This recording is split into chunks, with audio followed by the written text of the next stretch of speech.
morning, YouTubers. So we're out for another day. We're on day 26, I believe. Nail count still at around about 9,000 nails so far used, roughly, give or take. So today it is going to be dry. However, it's supposed to be chucking it down tomorrow, so get what I can done today. So I'll turn you on and show you what we're planning. So that's the wall we got up on the last video you saw, and this one was just being prepared. So this is now drying out, and hopefully today we're going to get this wall up, and well, that one will go up, and I'm not sure how far down here we'll get.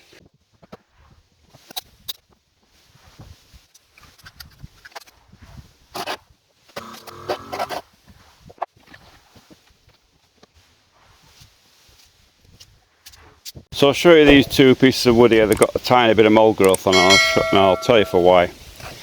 As you can see here, it's got some white mould growth on it, just down here. You see down there and there, and on that piece as well here, some white mould. And the reason is this is sawdust. You see it's quite thick there, and the sawdust has prevented the antiseptic from getting into the timber. And also, you notice I've got a little bit of skin on there that has to be removed. I've missed that bit. So the thing to do with stuff like that is don't throw your timber away, for goodness sake. It's only a bit of mould. You can see it's gone white there at the end. You see the bit of white mould growth there. It's not the end of the world. All you need to do is get yourself a nice brush it off and spray it with antiseptic, and that will die, no problem. But you've got to do it whilst at this stage rather than later on. So let's get a brush.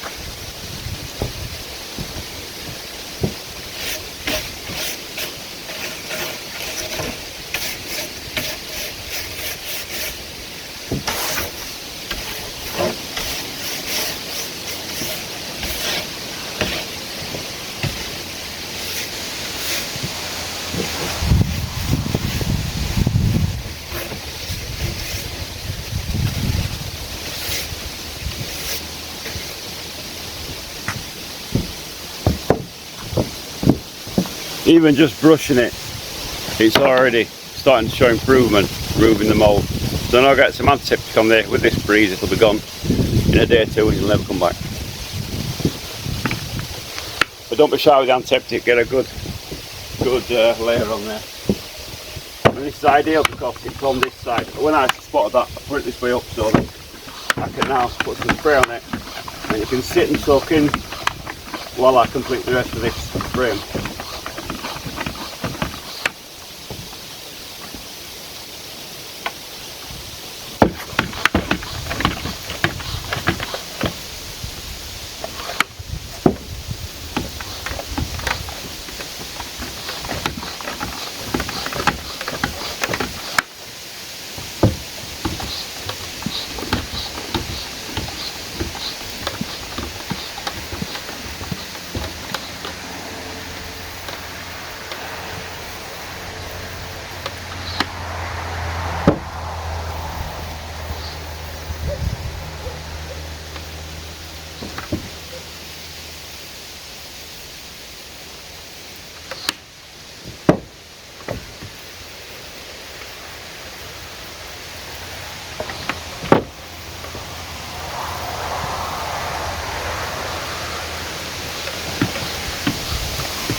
So we're out of spray. We can get some more spray, but you get the idea. It'll clear up in no time. And also, that skin has to be removed. So I'll get, in fact, it's such a tiny piece, I could probably move this axe. Probably. Give it a try. There we go. Gone.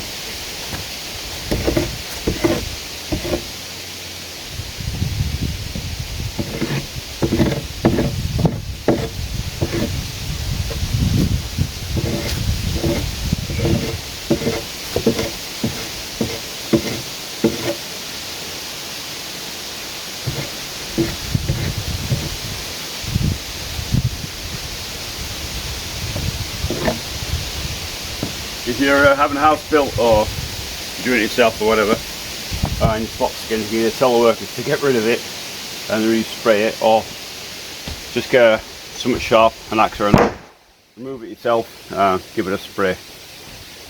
Very important.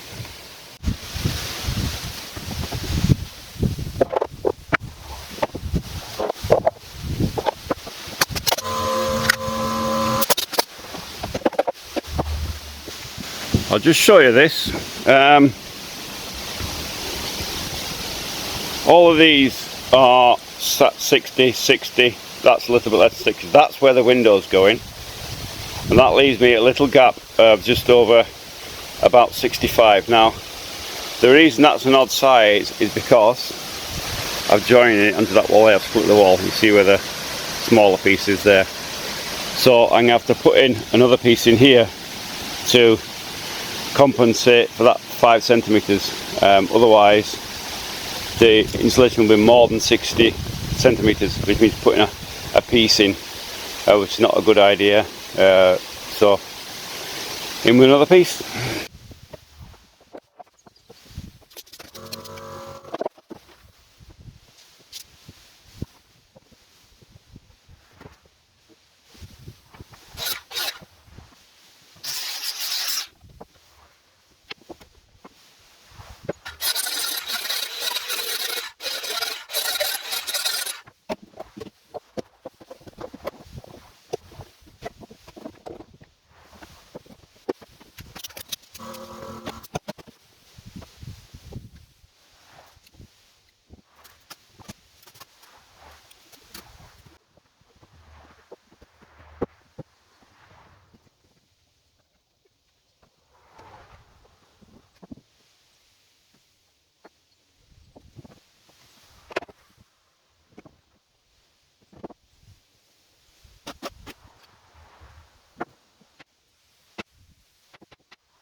So it's tool time. Show you what I'm using in the way of tape measures. Nothing scientific about it, but a couple of things are different in Russia to other places.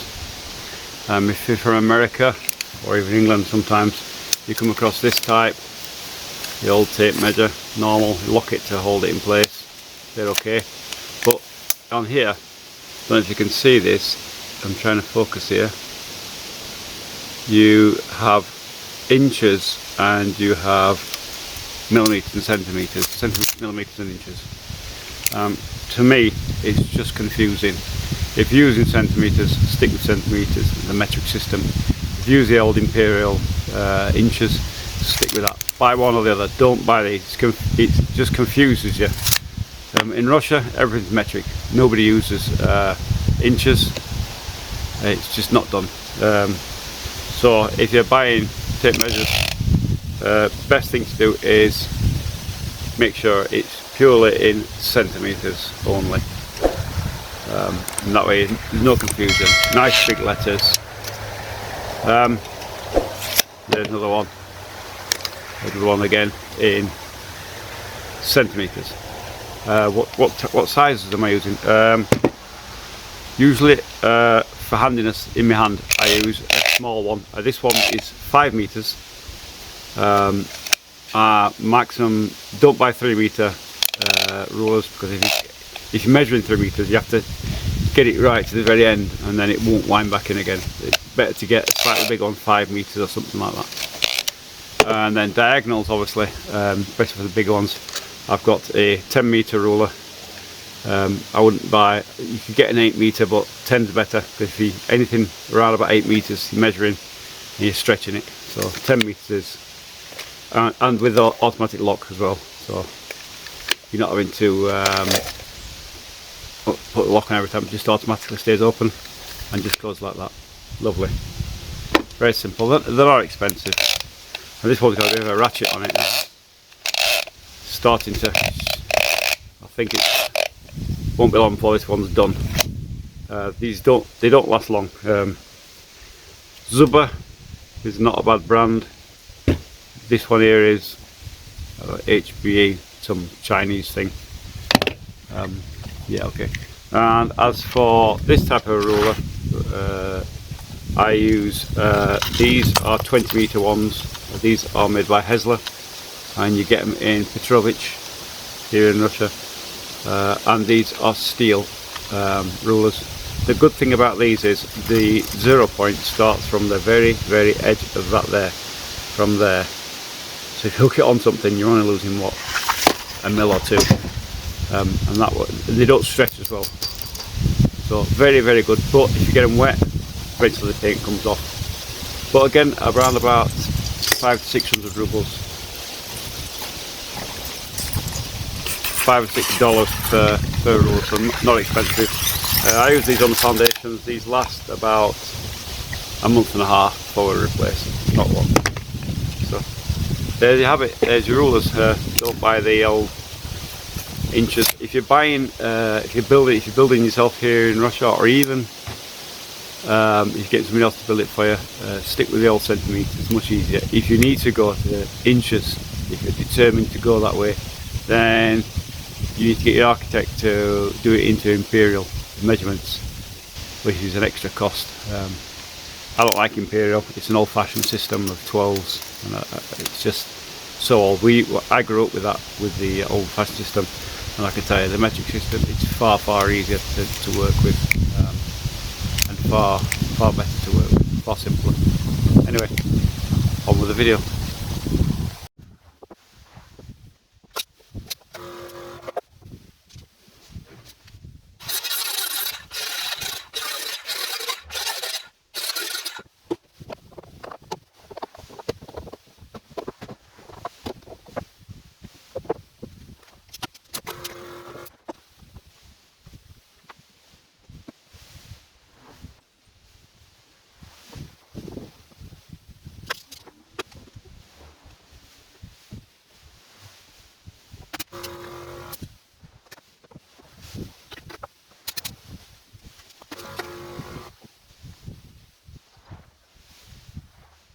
Hello YouTubers, well it's evening time, and unfortunately I'm recording this on my other phone because the battery ran out on the other one and I hadn't realised it wasn't recording, so sorry, but some of it I did not record.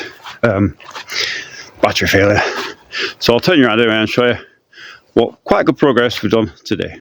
So that, I'm not sure at this point while I'm recording this what I actually recorded, so I'll just go through it. We put that wall up, which one was it? That one last night. Then this one went up today.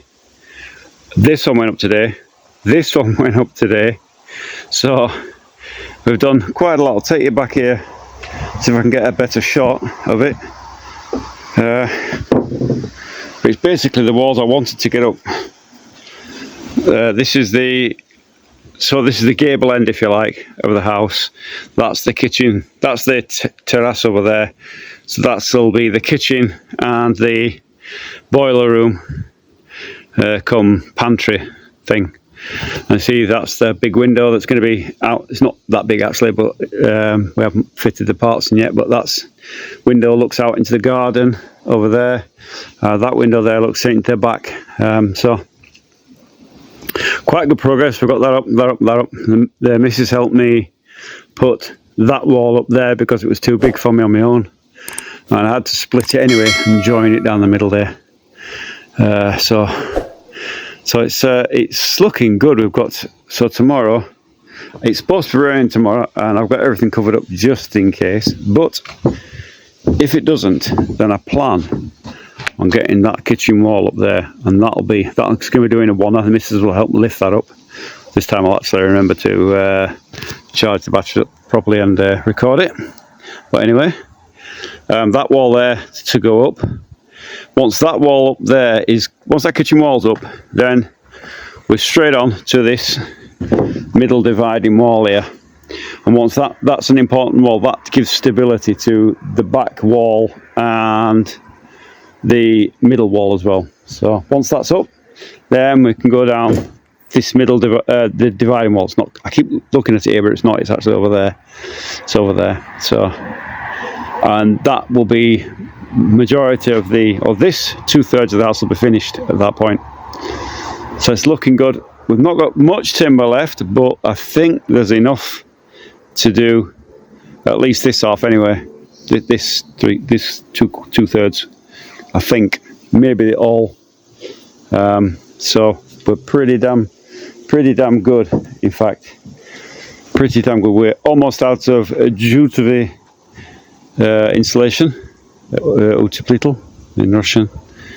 So we're gonna have to get some more of that ordered in. But that's not needed for the inside, it's only needed for the outside, so we've got around that to do. Anyway, so that's it so far. The sun's going down over there. It's been a gorgeous day actually. Really surprised. It started off cloudy and rainy this morning, and it turned out to be beautiful. It was getting hot. I was like, sweat was lashing off me. But we got a lot done today. Really big progress. I'm really happy with progress today, and hopefully we'll get this bit in here, the kitchen, and I think we've only got about maybe 2 or 3 weeks worth of work left here now. So really, there's some stuff I can do as well. Other stuff I can do, I can get the floorboards cut for the inside of the front room, the living room, guest room there. That's all now can be done. There's all sorts can be done now.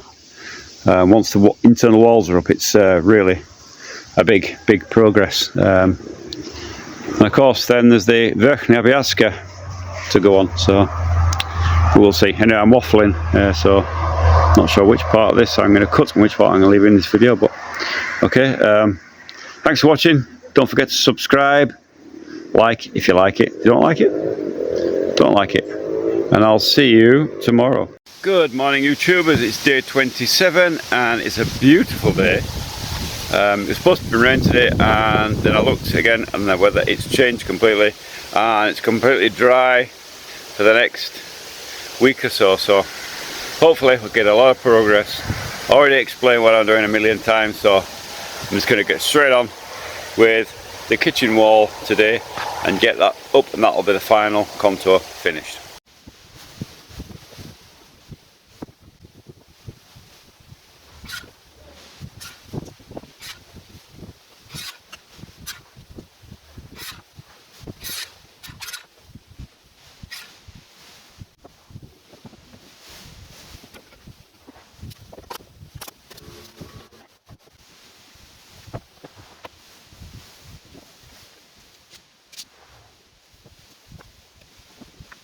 We're about to lift this wall up here. The wife's going to give me a hand to put this into position.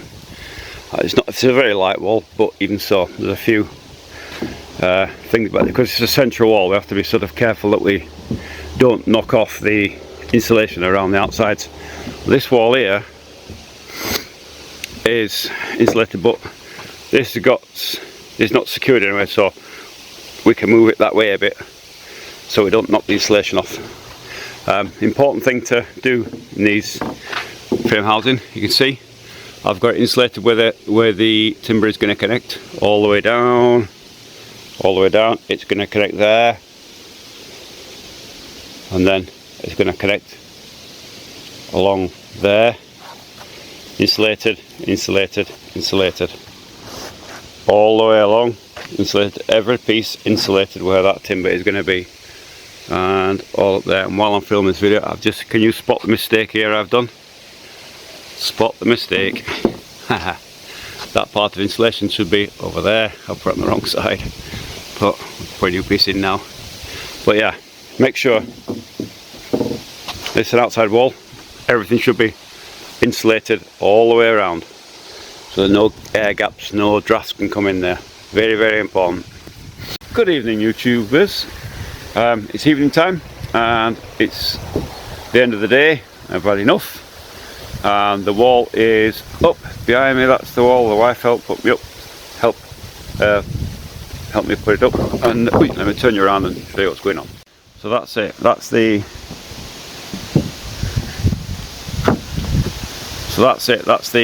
kitchen wall, or the window there, door there. It's not put in yet because I am very low on jutevi